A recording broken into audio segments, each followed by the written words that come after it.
Сәлем достар, бүгінгі видеода осындай Pinterest'тан көрген идеямды тігіп көрмекшімін. Дәл осындай салфетка тігетін боламыз. Матамызды екі қабаттап қойып, өлшемін сызып алатын боламын. Салфетканың биіктігін 28 см етіп белгіледім. Ұзындығын 34 см еттім. Оған екі жанынан 5-5 см-ден қазір оборки жасайтын боламыз. Желбезек дәл осы енін біздің биіктігін өлшеп аламыз. 28 см етіп кестік. Сол 28-ді екіге қосқан кезінде 56 см матамызды екі қабаттап қойып, дайын күйінде 5 см енін белгілеп алып, осылай 56 см ұзындықта екі лента кесіп шығамыз. Одан кейін оны бір-біріне қаратып тігіп аламыз 1 см-де екі жанынан. Одан кейін бұрыштарын оңға қаратып шығарып, жалғанбаған жағын, салфеткаға тігілетін жағын 5 мм ширинасында тігіп шығатын боламыз сборка жасау үшін. Екі желбезегімізді де дәл осылай сборка жасап шығатын боламыз.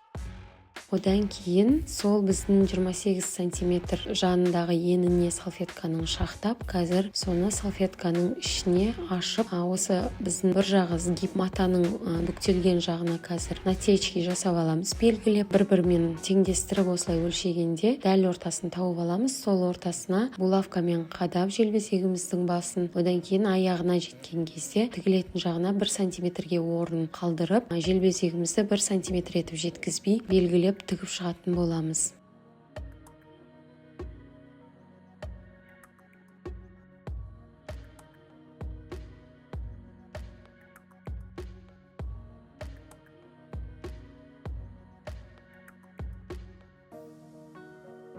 Міне байқасаңыздар, желбезекті 1 см жеткізбей тігіп алдым. Кейіннен ол біздің салфеткамыздың астыңғы бөлігін жабуға тігінге арналған орын. Одан кейін матамыздың екінші бөлшегін осы желбезектің үстіне қойып, бірдей етіп отырып 1 см көлемінде уже біріктіріп тігіп шығатын боламыз. Екінші бөлігінде дәл осылай тігіп шыққаннан кейін, келесі біздің салфеткамыздың астыңғы бөлігін осылай 1 см көлемінде ішіндегі желбезегін тігіп жібермей дұрыстап қолыңызбен көмектесіп, булавкамен қадап отырып, осылай тігіп шығатын боламыз. Ортасына 5-6 см көлемінде тігілмей орын қалдырдым. Ол жерінен біз салфеткамызды оңға қаратып аламыз. Бұрыш-бұрыштарын дұрыстап шығарып, сол қалған орынды қазір машинкамен астыңғы бөлігіне 0,2 мм көлемінде тігіс тігіп шығатын боламын. Мен сияқты астын ғана тігіп шықсаңыздар болады, немесе барлық салфетканы айландыра 0,5 мм, 0,2 мм көлемінде тігіп шықсаңыздар да болады.